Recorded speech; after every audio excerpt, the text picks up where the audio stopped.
मत पुकारो मुझे भाई कहकर। तकलीफ होती है। रिश्तों की जंजीरों से तो बचपन में ही आजाद कर दिया गया था मैं। घर की जगह ट्रेनिंग कैंप, खिलौनों की जगह हथियार, दिल सांस लेने का पुर्जा और दिमाग तबाही मचाने वाली एक मशीन है मेरे लिए। और मशीनें जज्बाती नहीं होती। तौहीद को सिर्फ उसका मकसद प्यारा है, मकसद जिसके लिए मैंने अपनी रोशन तक को खो दिया। किस मकसद की बात कर रहे हो तुम? दो मुल्कों को लड़वाने को मकसद कहते हो? लाखों बेगुनाह इंसानों की बलि चढ़ाने को मकसद कहते हो तुम? क्या पाओगे ऐसा करके? लाशों के ढेर पर खड़े होकर अपनी शैतानियत का ऐलान करोगे कि देखो, इस तबाही का जिम्मेदार मैं हूं, इस जमीन की छाती को लहूलुहान मैंने किया। ये कैसी भूख है जो रोटी की बजाय सरहदों को निकलना चाहती है। वो खुदगर्ज जो जंग चाहते हैं उनका कुछ नहीं जाता बेटे। तबाह तो वो लोग होते हैं जिनकी सुबह रोटी की तलाश में शुरू होती है और रात थकान के बिस्तर पर। मुल्क चाहे जो भी हो, उसमें रहने वाला एक भी इंसान नहीं चाहता कि जंग हो।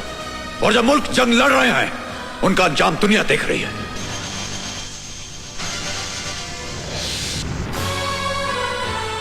उनकी जमीनों पर अनाज नहीं, भूख उगती है। दरख्तों पर फल नहीं, बारूद की धूल मिलती है। जो मर जाते हैं उनकी आंखें कांधा देने वालों के इंतजार में खुली रहती हैं, और जो बच जाते हैं वो इतने सहमे हुए रहते हैं कि माचिस की एक तीली जलने पर कांप उठते हैं। वो अगर मकसद की बात करते हो तो रोको उन आर्यों को जो इंसानियत की जड़ें काट रही हैं, और काट डालो उन हाथों को जो मौत का सामान बांट रहे हैं। भाई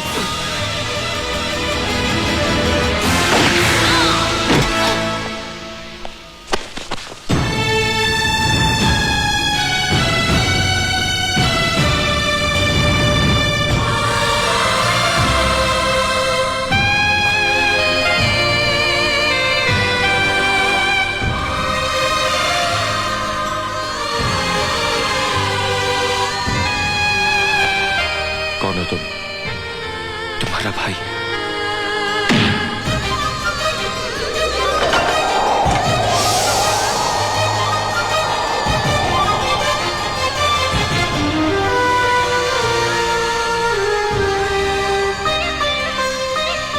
तुम दोनों बचपन में इसी तरह सताया करते थे। बोलना, भगवान के लिए बोल, मेरा राजू कहाँ है? बोलना। हम दोनों लकीर के आर पार जरूर खड़े हैं,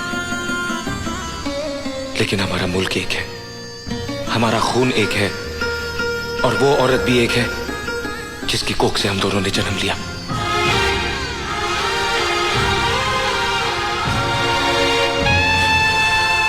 ये खून मेरे जिस्म से पहले क्यों नहीं बहा?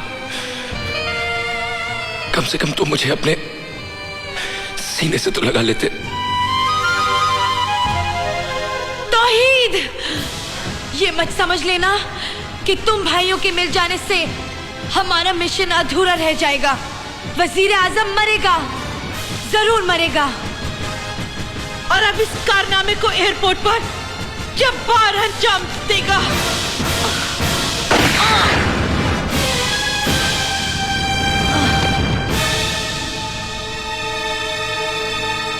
बचा लो बेटे, इन दोनों मुल्कों के करोड़ों इंसानों को बचा लो जो अमन और भाईचारा चाहते हैं।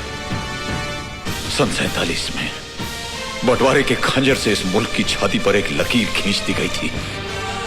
अब वक्त आ गया बेटे कि उस जख्म को प्यार, मोहब्बत और दोस्ती के मरहम से भर दिया जाए। यह काम तुम नौजवान ही कर सकते हो, तुम ही कर सकते हो बेटे।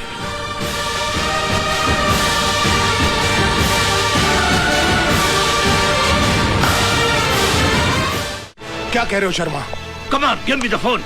यस शर्मा, बोलो। सर, पाकिस्तान के प्राइम मिनिस्टर के प्लेन पर मिसाइल से अटैक हुआ, लेकिन वो बच गए। उन्हें एयरपोर्ट में भी खतरा है सर। व्हाट? हमारे क्लियरेंस के बिना प्राइम मिनिस्टर का प्लेन भारत आया कैसे?